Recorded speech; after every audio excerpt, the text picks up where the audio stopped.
Yon guys, good morning. Welcome back sa channel natin. Meron na tayong buena mano. Pinapasok na ni boss. Fortune Fuel Toyota Wigo. Oh. Ayan oh, buena mano si boss. Sulit ano na natin dito, suki. Si idol ninyo, in-entertain na niya kaagad. So, Fortune Fuel check up Toyota Wigo. Buena mano mga boss.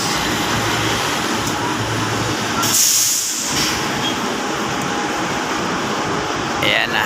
Sir, pa-record mo muna no? Palista lang. Okay.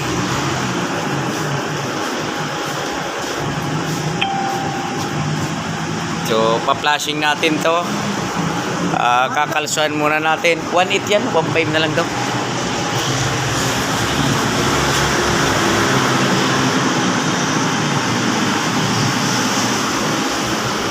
Toyota Wigo for PMS.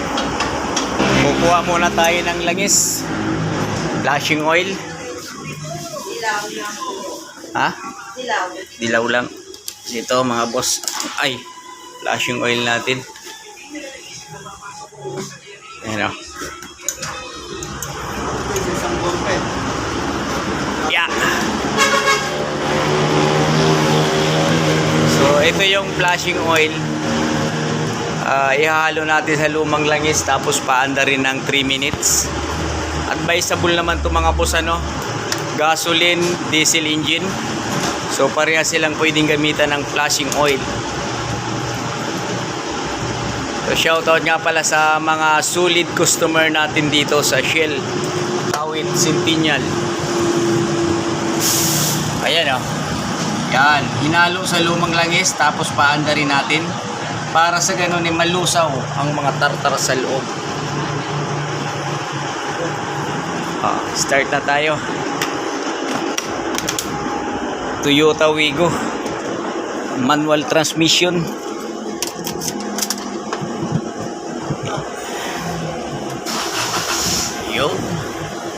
Abanti konti. Sarap i-drive nito, manual ah. Ah? Atras abante.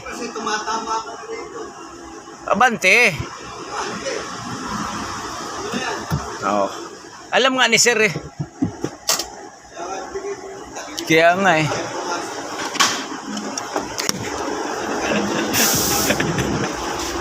Kukuha tayo ng oil. Ito 15W40. So, special lang siya. 3 liters. Saan yung oil filter natin? Ito 110 Bic. Yan. Ay Lek, good morning. Ating puging-pugi na attendant. Coolant, ayan, maximum. Brake fluid, ayos pa. Okay na okay pa. Air cleaner, so hanginan na lang natin to.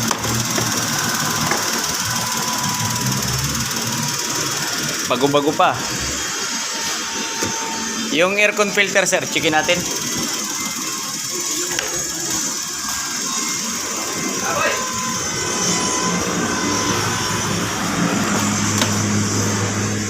Check tayo ng aircon filter. Si boss parang hindi masaya yung may-ari. Parang hindi naimik, ba't ganun yun? So ini-entertain naman natin siya ng maayos. So ito mga boss yung cabin filter ni Wigo. Ayan, maayos pa naman pala, kaya pala hindi tayo pinapansin ni sir kasi malilinis pa pala to. Yeah. Taas. Sakto, buena mano si boss.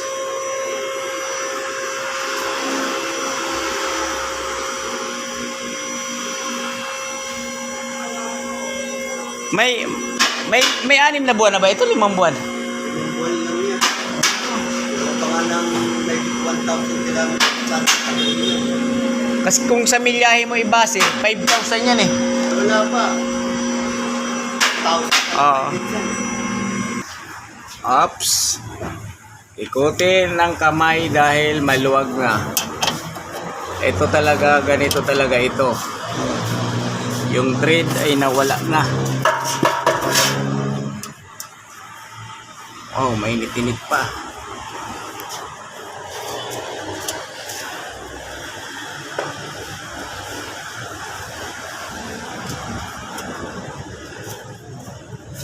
Oops. Magaling sa biyahe.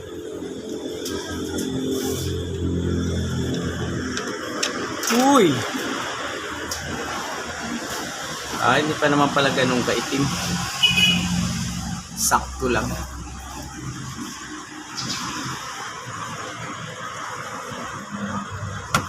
Yung oil filter nga pala nasa gilid. Kaya tinatanggal talaga yung cover. So ililihis lang. Ayan o. Tawa natin. Oil filter. New Toyota Wigo. Dito tayo para kita.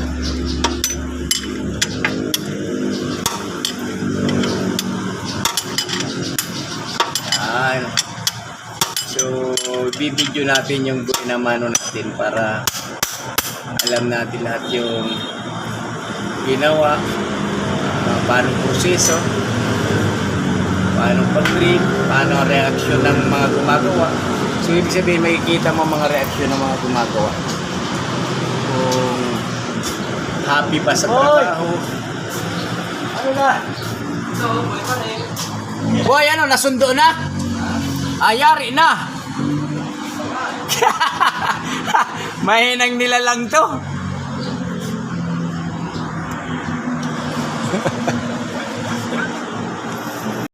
Yan, ito yung filter. So every change oil, papalit tayo nito, ano, oil filter. Yan. Maliit lang. So 110 or 932. So ito yung oil filter ni Toyota Wigo. Ilalagay na natin. Ilawan natin para kitang-kita paglagay. Isang araw nakakita ko dito. Nasusunog? Laki. Saan? Sa may Lancaster. Lancaster ako. Nasusunog na. Mga 1:30 ng hapon. Tapos sa project ng anak ko, sinalo ko. Ang dami tao, may bumbero. Ang laki ng motor. Buti na nakakin yung... Yung motor? Oo, motor. Saan sir na lugar? Sa may Navarro eh. Paglepas Ah. ko sa palengke. Sunog talaga. Putang ina. Ang laki ng motor. Ayun, nilagyan na lang ng tiplon tsaka sealant. Kasi hindi siya ibig sabihin yung thread meron ng konting tama. Ang minsan pag-alis sa parko, langis eh. Oo. May tulo. Sa buwan, bus. May tulo na konti. Hindi mo chinecheck yan.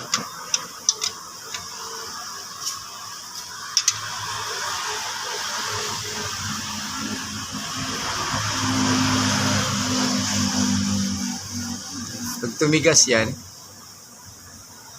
yun. Parang kulgi. Pero pag natin pagtanggal. Ayos din naman sir. Hindi naman ito katulad ng iba na mahirap tanggalin. Ano yan eh? Yung pagka tumigas mo parang rabia.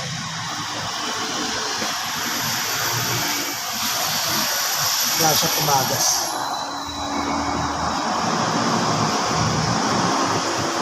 Mas malala pa yung sa Montero, yung chineresip ko. Ayaw lang kumapit ang blinker. So, okay na to. Ayan, papatuyuin na lang yan.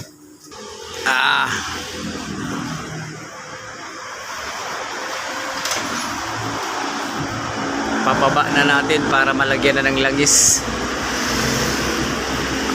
3 liters lang pala yung laman ni Toyota Wigo, Pagka Hyundai Ion, 2.5. Basta 3 cylinder.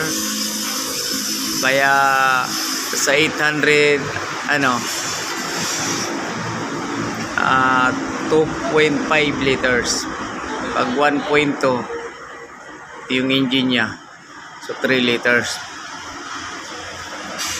or 1000 cc.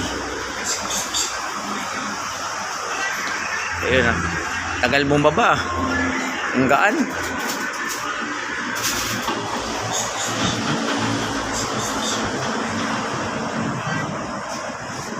Init na. Ngayon, ayaw na gumamit ni Idol ng imbudo. Talagang shooter na shooter pa eh. Patagal pa yun. Sabihin, talagang praktisado pa eh. Tagal na sa laki ba mo lang uso dyan?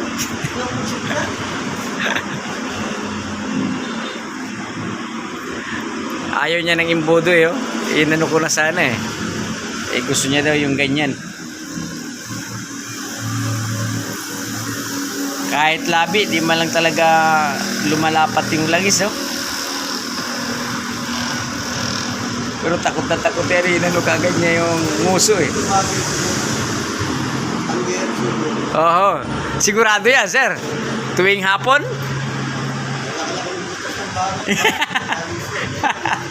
Kaya nga. Okay, guys. 3 liters. Yan, ibabalik na natin yung cabin filter ni Wigo. So ito, mga boss, no, susundan lang natin yung pangalan. Okay din naman magkabaliktad, pero mas maganda yung susundin natin yung tamang rotate ng cabin filter para yung hangin papasok dito sa loob hindi niya mapigilan. Okay, so ganun lang, susuksok, tapos ito yung takip. Napaka basic lang, oh. Okay, so ito na, babalik na natin to. Yan, napaka basic lang. Okay, so ayun, paanda rin na ni Idol.